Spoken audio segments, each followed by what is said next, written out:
Halo sobat, Yuno di sini. Welcome to Mystery Channel. Every mystery has a story. Kali ini aku bakalan bahas kasus tentang seorang dokter yang menghabisi 215 pasiennya. Jadi tanpa lama-lama lagi, langsung aja ke ceritanya. Pada tanggal 6 Maret 1995, seorang pria yang bernama Chris mendapat telepon dari ibunya.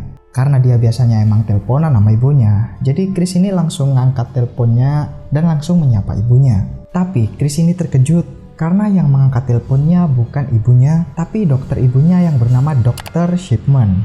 Nah, Chris ini dibuat makin terkejut karena Dr. Shipman ini mengabarkan kalau ibunya telah wafat. Oke, aku bakal ceritain sedikit tentang ibu Chris yang bernama Maria. Jadi, Bu Maria ini sudah berusia 81 tahun, tapi dia dikenal masih cukup aktif. Bahkan, setiap pagi dia tuh pergi ke danau dekat rumahnya untuk melakukan rutinitasnya sebagai motivator. Tapi Bu Maria ini mempunyai sebuah penyakit yang mengharuskan dia untuk menjalani 2 operasi pergantian pinggul sekitar 15 tahun lalu. Tapi karena Bu Maria nggak nyaman sama pinggul barunya, dia pun menemui seorang dokter yang kebetulan saat itu adalah Dr. Shipman. Oke, kita balik lagi ke Chris. Setelah mendapat kabar kalau ibunya wafat, Chris pun langsung shock dan masih nggak percaya dengan kabar yang diberikan Dr. Shipman. Dr. Shipman menjelaskan kalau saat itu dia datang ke rumah Bu Maria untuk melakukan pemeriksaan rutin. Dr. Shipman juga menjelaskan kronologinya, yang mana saat itu Dr. Shipman mengambil sampel darah dari Bu Maria, setelah itu pergi ke mobilnya sebentar. Tapi pas Dr. Shipman balik ke rumah Bu Maria pun sudah tergeletak tak sadarkan diri. Mendengar itu, Chris pun langsung bilang ke Dr. Shipman kalau dia akan segera datang ke sana. Lalu saat Chris sudah sampai di rumah ibunya, dia melihat ibunya sudah terduduk di kursi di ruang tamunya. Ya, kurang lebih posisinya tuh kayak orang yang ketiduran di kursi gitu. Saat itu, Bu Maria sedang mengenakan baju olahraga warna merah dengan lengannya dilipat ke atas. Ya, kira-kira kayak gini. Nah, karena panik, Chris ini nanya ke Dr. Shipman apa yang dia bisa lakukan untuk menyelamatkan ibunya. Bukannya ngebantu, Dr. Shipman malah bilang ke Chris kalau mereka mencoba untuk menyadarkan Bu Maria, kemungkinan penyakitnya akan kambuh dan Bu Maria bisa wafat. Tapi anehnya, Dr. Shipman ini nggak manggil ambulans ataupun polisi. Dia cuma ngasih nomor jasa pemakaman kepada Chris, terus nyuruh Chris buat ngisi formulir kremasi beberapa hari kemudian. Meski ada banyak hal yang mencurigakan dari Dr. Shipman, Chris yang saat itu masih shock, dia pun nurut-nurut aja apa kata Dr. Shipman. Chris mencoba untuk meyakinkan dirinya kalau ibunya wafat karena emang udah tua dan akhir-akhir ini emang udah gak aktif sekitar seminggu. Maka dari itu, dia berpikir kalau ibunya wafat secara spontan atau mendadak. Oke, aku bakal ceritain dikit tentang latar belakang Dr. Shipman yang mempunyai nama asli Harold Frederick Shipman. Dia lahir pada tahun 1946, anak kedua dari 3 bersaudara. Shipman tumbuh di keluarga yang berada dan tinggal di Nottingham. Diketahui, Shipman ini hobi olahraga seperti rugby dan juga atletik. Tapi banyak sumber yang mengatakan kalau Shipman ini nggak punya banyak teman di sekolahnya. Di tahun terakhirnya saat SMA, Shipman ini menjadi atlet yang sangat berprestasi dan juga cemerlang secara akademis. Tapi saat Shipman berusia 17 tahun, ibunya yang sangat dekat dengannya tiba-tiba mengalami penyakit kanker paru-paru. Tentu aja hal itu membuat Shipman cukup sedih karena pada saat itu dia sedang menjalani masa penting dalam hidupnya.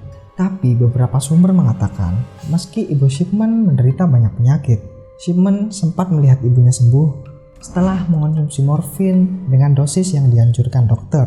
Tapi 2 tahun kemudian, ibu Shipman wafat sesaat sebelum dia diterima di Fakultas Kedokteran Leeds pada saat dia berusia 19 tahun. Semasa kuliah, Shipman ini bertemu dengan calon istrinya yang bernama Primrose Oxtoby yang dia hamili dan kemudian dinikahinya. Singkat cerita, Shipman ini lulus dari kuliahnya pada tahun 1970. Kemudian, dia langsung magang di rumah sakit terdekat sambil melanjutkan kuliah kebidanan dan ginekologi. Setelah beberapa tahun bekerja di rumah sakit, Shipman pun memutuskan untuk pindah ke kota Todmorden untuk bekerja di pusat kesehatan. Harapannya supaya dia bisa menjadi dokter keluarga yang pada saat itu disebut dengan dokter umum. Di kota inilah kepribadian dan karakter Shipman mulai terbentuk. Teman-temannya memandang dia sebagai pekerja keras dan selalu giat dalam bekerja. Dia juga disukai oleh banyak pasien karena selalu mempunyai inisiatif saat dibutuhkan. Karena itulah, Shipman pun akhirnya ditugaskan untuk memesan obat-obatan untuk kebutuhan pusat medis. Tapi dia nggak bertahan lama di posisi tersebut, karena selama setahun dia melakukan pekerjaan tersebut. Shipman ini dicurigai telah membeli petidin dalam jumlah banyak dari apotek setempat. Nah, buat kalian yang belum tahu, petidin ini adalah sebuah obat yang digunakan untuk meredakan rasa nyeri saat melahirkan. Maka dari itu, para petugas dan tim pengawas langsung mengamankan Shipman karena kelakuannya yang seenaknya sendiri setelah mendapat kepercayaan dari teman-temannya. Hingga akhirnya, semua tindakan ilegal Shipman ini terungkap ketika Shipman mulai sering kejang-kejang dan juga pingsan. Hal itu disebabkan karena dia emang mencuri dan menyalahgunakan petidin untuk menjadi obat-obatan terlarang. Meski awalnya Shipman ini dipandang sebagai seorang yang dihormati di pusat medis, tapi sekarang pandangan itu berubah menjadi Shipman seorang pecandu obat-obatan terlarang. Akibat tindakannya itu, Shipman pun akhirnya mengundurkan diri dari pekerjaannya dan juga didenda sekitar 600 pound sterling. Tapi karena kejahatan yang dilakukan Shipman tidak berdampak negatif pada pasien, akhirnya Shipman pun tetap diizinkan untuk menghandle, memberikan resep, dan juga memberikan obat sesuai kebutuhan pasien. Nah, seperti yang kita tahu, kalau ini adalah sebuah kesalahan besar, karena saat dia masih bekerja di rumah sakit di kota Todmorden, semua pasien-pasien yang dirawat oleh Shipman juga meninggal dalam keadaan yang aneh. Karena itu, kita jadi ragu kalau Shipman ini dikasih tanggung jawab seperti yang aku sebutkan tadi. Pertanyaannya, apakah pasien-pasien yang dirawat Shipman ini meninggal gara-gara dia atau bukan? Coba kalian tulis di bawah. Pada saat itu, belum ada seorang pun yang menyadari tindakan Shipman. Tapi beberapa tahun kemudian, semuanya pun terungkap yang membuat semua orang menjadi keheranan. Setelah dia menyelesaikan kasusnya untuk pertama kalinya, kini dia pun bebas dan bisa mencari pekerjaan lain. Kali ini dia bekerja di pusat medis di Donnybrook di distrik Hyde. Selama bekerja di sini, Shipman bekerja sebagai dokter keluarga atau dokter umum. Dan hebatnya lagi, dia berhasil membangun kepercayaannya dengan pasiennya. Bahkan, dia juga sempat diwawancarai untuk sebuah film dokumenter pada tahun 1982. Lalu pada tahun 1992, Shipman membuka praktiknya sendiri yang pada saat itu orang Inggris menyebutnya dengan praktik medis. Meski begitu, belum diketahui pasti kenapa Shipman berhenti dari pekerjaannya di Donnybrook dan membuka praktiknya sendiri. Tapi menurut salah satu rekan kerjanya, ada perbedaan pendapat antara Shipman dan juga partnernya. Menurut teman kerjanya yang lain, Shipman berpikir dia mungkin bisa merawat pasiennya jauh lebih baik menggunakan caranya sendiri. Maka dari itu, dia membuka praktiknya sendiri. Nah, pada tahun 1992 itu, Shipman pun membuka praktiknya sendiri dan juga membawa pasien-pasiennya yang sempat dirawat sebelumnya. Ternyata, praktik Shipman ini berkembang sangat pesat setelah beberapa tahun buka. Dia dipandang banyak orang sebagai dokter yang peduli dan penuh perhatian. Gak cuma itu aja, Shipman juga dikabarkan sering mengunjungi pasiennya yang lansia di rumah mereka. Entah itu mereka udah janjian atau berdasarkan inisiatif Shipman aja. Tapi setelah 5 tahun membuka praktiknya, tepatnya pada tahun 1998, Shipman dianggap sebagai dokter terbaik di Hyde. Tapi bagi siapapun yang memperhatikan rutinitas sehari-hari Shipman, pasti akan menyadari ada sesuatu yang tidak beres. Hal itu disampaikan oleh resepsionis yang bekerja di tempat praktik Shipman. Si resepsionis itu bilang Shipman biasanya datang pada jam 8:30 pagi sebelum klinik buka dan sebelum dia menemui pasien. Setelah itu dia lanjut mengisi dokumen sampai jam makan siang yang biasanya pada jam 12 sampai jam 1 siang. Setelah makan siang, Shipman ini lanjut mengunjungi pasiennya yang lansia di rumah mereka. Baik itu udah janjian atau Shipman hanya ingin memeriksa keadaan pasiennya. Selama kunjungan itu, Shipman memberitahu pasiennya kalau dia akan mengambil sampel darah atau hanya memberikan resep.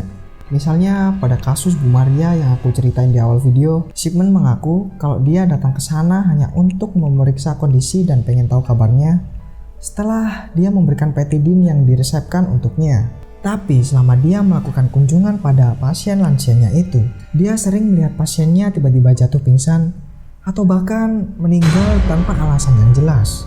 Karena itu, Shipman sering membuat alibi ke orang terdekat pasien dengan bilang kalau setibanya dia di rumah pasien, Dia melihat pasien tersebut sudah tidak bernyawa. Kadang Shipman juga menyelesaikan kunjungannya dan menyatakan kalau pasiennya baik-baik aja. Tapi nggak lama kemudian, dia dipanggil lagi untuk datang ke rumah pasien untuk mengetahui kalau pasien telah wafat. Seperti kasus Bu Maria yang wafat pada tahun 1995. Shipman mengaku kalau dia pergi sebentar ke mobilnya padahal dia nggak melakukan hal tersebut. Tapi anehnya, dia juga kembali merubah alibinya menggunakan topik yang lain. Begitu juga dengan Irene Turner. Pada tahun 1996, Irene ini ditemukan wafat oleh Shipman di kamar tidurnya. Ada juga Laura Wagstaff yang wafat pada tahun 1997. Laura ini wafat setelah Shipman pergi ke mobilnya dan kembali ke rumahnya. Lalu ada juga Norah Newtall yang wafat pada tahun 1998. Norah ini wafat setelah Shipman pergi dari rumahnya setelah berkunjung.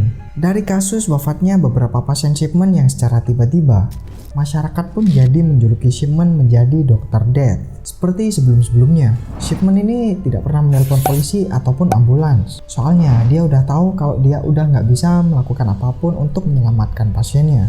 Atau bahkan, Shipman ini tahu kalau pasiennya akan segera wafat. Setelah keluarga korban menandatangani formulir kremasi dan juga akta kelahirannya, Shipman ini biasanya meninggalkan TKP dan pergi ke tempat praktiknya pada jam 4 sore. Meski awalnya Dr. Shipman ini dianggap cukup terkenal dan juga papan atas, tapi masyarakat mulai memperhatikan jumlah pasien lansia yang awalnya sehat, kemudian wafat dalam perawatan Shipman. Hal itu disampaikan oleh Dr. Linda Reynolds yang bekerja sebagai dokter umum di pusat medis selama 2 tahun yang letaknya berseberangan dengan tempat praktik Shipman. Dia bilang kalau kedua pusat medis tersebut telah membuat perjanjian untuk menandatangani formulir kremasi yang diajukan oleh Dr. Shipman. Tapi Dr. Linda ini mulai curiga karena Dr. Shipman sering mengunjungi pasiennya yang lansia dan selalu hadir saat pasien lansianya itu meninggal. Karena itu, Dr. Linda memberitahu pengamatannya itu kepada teman-temannya. Gak berhenti di situ, yang mengejutkan lagi. Setelah Dr. Reynolds dan teman-temannya mengamati Shipman beberapa waktu, mereka akhirnya menyadari kalau sebagian besar pasien Shipman yang meninggal adalah perempuan, tinggal sendirian, dan ditemukan oleh Shipman sendiri. Karena itulah Dr. Linda dan teman-temannya jadi mulai curiga kepada Dr. Shipman. Lalu kemudian, dengan penuh kecemasan, Dr. Linda ini menelpon koroner sang penyidik kasus kejahatan. Dr. Linda bilang ke koroner kalau dia dan teman-temannya mencurigai kematian pasien Dr. Shipman karena mulai dari tempat wafatnya, waktu wafatnya, dan Shipman selalu hadir saat pasiennya wafat. Karena itu, semuanya terlihat jadi semakin aneh. Menurut Dr. Linda, hanya ada 2 kemungkinan. Antara Shipman adalah seorang dokter yang sangat baik yang sering mengunjungi pasien lansianya, terus kebetulan saat itu pasien lansianya wafat. Atau emang Shipman lah yang menghabisi pasiennya. Di titik ini, Dr. Linda bilang ke koroner kalau dia masih takut untuk salah menilai Dr. Shipman karena hal itu bisa merusak hubungan profesional mereka. Maka dari itu, koroner langsung melakukan penyelidikan rahasia, tapi hanya berjalan dalam jangka waktu 1 bulan. Setelah penyelidikan selesai, tim penyidik pun menyimpulkan karena kurangnya bukti dan motif, mereka pun akhirnya nggak bisa melanjutkan penyelidikan tersebut. Ditambah lagi, mereka menemukan fakta bahwa sebagian besar penyebab meninggalnya pasien Shipman sesuai dengan catatan medis. Tapi akhirnya, titik terang mulai muncul ketika Shipman mulai ceroboh. Suatu hari, seorang wanita yang bernama Angela mendapat telepon dari polisi wilayah Hyde. Sang polisi mengabarkan kalau ibu Angela yang bernama Bu Kathleen berusia 71 tahun ditemukan oleh 2 orang pria teman Bu Kathleen setelah beberapa saat menghilang entah kemana. Anehnya, pintu rumah Bu Kathleen ini nggak dikunci, yang membuat 2 pria yang menemukannya ini bisa langsung masuk. Menurut kesaksian 2 pria itu, mereka berjalan ke ruang tunggu terus melihat Bu Kathleen yang sudah terbaring di sofa. Saat itu Bu Kathleen masih berpakaian lengkap dan bahkan memakai sepatu dan kelihatan kayak mau pergi tidur gitu. Kemudian salah satu pria itu pun menghampirinya untuk mencoba membangunkannya. Tapi setelah pria itu menghampiri Bu Kathleen, dia pun sangat terkejut karena melihat tubuh Bu Kathleen yang sudah sangat pucat yang menandakan dia sudah meninggal. Menurut banyak orang, Bu Kathleen ini dikenal sebagai orang yang selalu menjalani kehidupannya dengan sangat aktif. Bahkan Angela juga bilang Kalau orang lain ketemu sama ibunya, pasti orang tersebut akan bilang kalau ibunya terlihat 20 tahun lebih muda. Nah, setelah menerima kabar buruk ini, Angela dan suaminya langsung menghubungi dokter ibunya untuk mencari tahu apa yang sebenarnya terjadi. Dan kebetulan, dokter yang merawat Bu Kathleen adalah Dr. Shipman. Saat itu, Dr. Shipman ngasih tahu Angela, tapi kayak nggak jelas gitu. Dr. Shipman bilang sebelumnya Bu Kathleen ini mengeluh nyeri dada dan gangguan pencernaan selama beberapa hari terakhir. Dia juga mencoba untuk meyakinkan Angela kalau mereka melakukan otopsi, maka hasilnya nggak akan maksimal. Jadi faktanya adalah pagi itu Dr. Shipman mengunjungi Bu Kathleen di rumahnya. Tapi lagi-lagi dia bilang kalau dia datang ke sana hanya untuk mengambil sampel darah. Namun anehnya, di akta kematian Bu Kathleen, Shipman menuliskan usia tua sebagai penyebab meninggalnya Bu Kathleen. Saat itu, Angela menganggap hal ini nggak mencurigakan. Angela malah berpikir kalau Dr. Shipman membantu mereka karena ayah Angela juga wafat dengan cara yang sama. Yang mana ayah Angela meninggal karena serangan jantung mendadak dan dia harus mengidentifikasi jenazahnya saat diotopsi. Lalu saat Bu Kathleen dikuburkan, Angela baru menyadari kalau semuanya terlihat aneh karena hasil tes menunjukkan kalau Bu Kathleen ini sehat sampai akhirnya dia meninggal. Selain itu, fakta tentang pintu rumah Bu Kathleen yang tidak terkunci sangatlah aneh. Soalnya, seperti yang Angela tahu, Bu Kathleen ini akan selalu mengunci pintunya, bahkan jika ada tamu datang. Beberapa minggu kemudian, semua kecurigaan itu semakin kuat setelah munculnya surat wasiat yang seharusnya ditandatangani Bu Kathleen beberapa minggu sebelum dia wafat. Dalam surat wasiat itu menyatakan kalau Bu Kathleen tidak membutuhkan hartanya dan akan mewariskan semua hartanya kepada dokternya, yaitu Dr. Shipman. Tentu aja Angela bingung dari mana asal surat wasiat tersebut karena isi tulisannya tergolong sangat jelek. Karena itu Angela pun memutuskan untuk menemui para saksi yang menandatangani dokumen tersebut. Akhirnya Angela mengetahui kalau tanda tangan para saksi tersebut dipalsukan. Dari situlah Angela jadi curiga kalau Shipman adalah dalang di balik semua ini. Oleh karena itu, Angela pun langsung melaporkan kecurigaannya kepada polisi. Dan gara-gara laporan Angela itu, polisi akhirnya bisa mengkonfirmasi pernyataan Dr. Linda sebelumnya. Karena Dr. Linda dan teman-temannya juga mencurigai Shipman karena telah melakukan kecurangan beberapa bulan sebelumnya. Untungnya, beberapa hari kemudian, polisi akhirnya mendapat surat perintah untuk menggali jenazah Bu Kathleen dan juga menggeledah tempat praktik dan rumah Shipman. Dalam tempat praktik Shipman, polisi menemukan mesin tik tua yang diduga digunakan untuk menulis surat wasiat Bu Kathleen. Dan berdasarkan uji toksikologi pada tubuh Bu Kathleen, ditemukan kadar morfin yang sangat berlebihan yang menyebabkan dia overdosis. Nah, di titik ini, wartawan mulai berdatangan untuk menyaksikan penyelidikan Dr. Shipman. Ditambah lagi, polisi juga berhasil menemukan jejak kriminal Shipman sebelumnya. Setelah ditemukannya bukti-bukti tersebut, Shipman akhirnya secara resmi ditangkap pada bulan September 98, tepatnya 3 bulan setelah Bu Kathleen meninggal. Gak berhenti di situ. 5 bulan kemudian, polisi daerah Greater Manchester menggali 8 kuburan lagi karena mereka menyadari kalau pasien Shipman yang lain juga meninggal dengan cara yang sama. Setelah beberapa kali menjalani interogasi, akhirnya Shipman dibawa ke pengadilan dan didakwa telah melakukan pembunuhan terhadap 15 pasiennya. Hal itu dibuktikan dengan 9 kuburan pasien yang berhasil digali dan 6 pasien lainnya telah dikremasi. Kini, persidangan Shipman menjadi tontonan masyarakat di kota Hyde. Dimulai dari kasus Bu Kathleen, penuntut harus membuktikan bahwa Shipman telah benar-benar menghabisi pasien-pasiennya. Tapi, sang penuntut juga kesulitan untuk membuktikan dan menentukan motif dari Shipman. Dari 9 jenazah yang berhasil digali, semuanya mempunyai bukti medis yang sangat kuat karena semua pasien tersebut keracunan morfin sesaat sebelum mereka meninggal. Ditambah lagi, Shipman juga terbukti ada bersama pasien-pasiennya saat pasien-pasiennya ini meninggal. Dan yang membuat Shipman terbukti bersalah, dia nggak bisa menjelaskan kenapa ada banyak morfin di dalam tubuh pasien-pasiennya. Hal itu membuat hakim percaya kalau Shipman memang menyuntikkan morfin atau diamorfin ke tubuh pasiennya.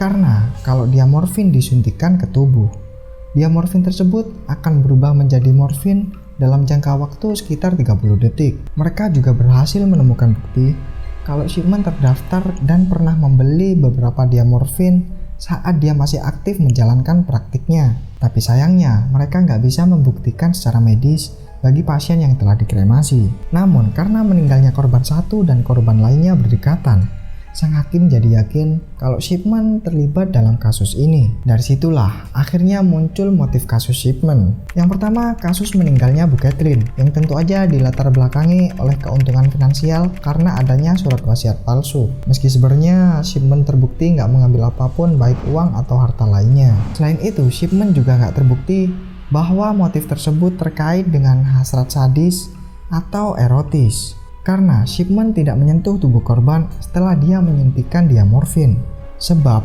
dia membuat seolah-olah pasien tersebut meninggal secara tidak terduga. Meski begitu, hakim menilai hal itu dilakukan Shipman biar orang-orang gak curiga aja. Psikiater yang mempelajari tindakan Shipman berpendapat kalau dia mungkin memiliki kepribadian yang obsesif atau harga diri yang buruk yang ditutupi oleh kesombongan dan rasa percaya diri. Mereka berpendapat kalau Shipman mungkin memiliki kebutuhan untuk mengendalikan orang atau peristiwa, dan gara-gara ditinggal ibunya wafat saat masih remaja, hal itu mungkin menanamkan rasa takut akan kematiannya sendiri. Oleh sebab itulah, dia butuh untuk bisa mengendalikan situasi yang akhirnya mengakibatkan orang lain meninggal. Dan yang menarik lagi adalah saat Shipman membuat surat wasiat palsu. Menurut para psikiater, Shipman berusaha melarikan diri sambil membawa harta milik Bu Catherine. Padahal pemalsuan itu jelas-jelas ditulis dengan sangat buruk.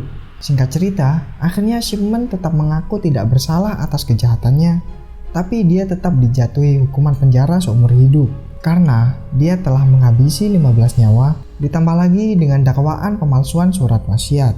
Tapi faktanya, jumlah korban Shipman bukan hanya 15 orang saja, karena pemerintah Inggris membuat banyak laporan kepada polisi.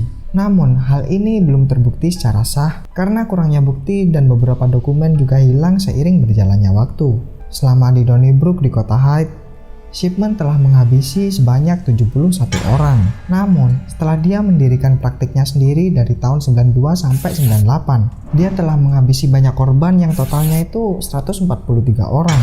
Dengan begitu, total dugaan jumlah korban hampir 215 orang selama 2 dekade. Dari kasus tersebut, bisa dibilang Shipman adalah seorang serial killer yang paling produktif di dunia. Akhirnya Shipman memutuskan untuk menghabisi nyawanya sendiri di selnya dengan menggunakan spray. Oke, menurut kalian gimana? Apakah Dr. Shipman ini tergolong psikopat atau bisa juga digolongkan dengan serial killer?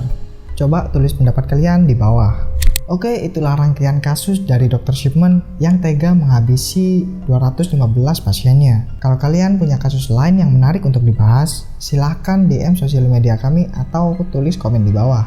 Jangan lupa follow sosial media kami, dan juga jangan lupa like, komen, dan subscribe supaya nggak ketinggalan update dari kami. Sekian dulu dari aku, see you on the next video.